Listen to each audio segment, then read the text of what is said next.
Pemirsa, suasana malam pergantian tahun baru di kawasan Pantai Sanur Denpasar berlangsung ramai dan meriah. Ribuan anggota masyarakat yang didominasi kaum muda-mudi tampak memadati sepanjang garis pantai sejak sore hingga menjelang tengah malam.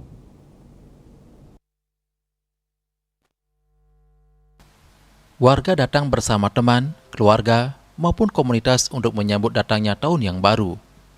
Mereka mengisi waktu dengan bersantai di tepi pantai, berfoto, hingga menikmati suasana malam sambil menunggu detik-detik pergantian tahun.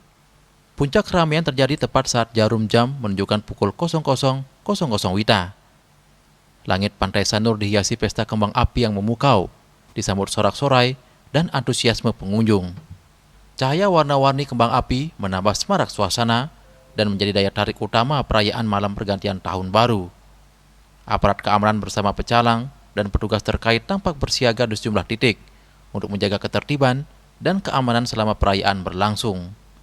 Secara umum, perayaan pergantian tahun baru di kawasan Pantai Sanur berjalan aman, tertib, dan kondusif.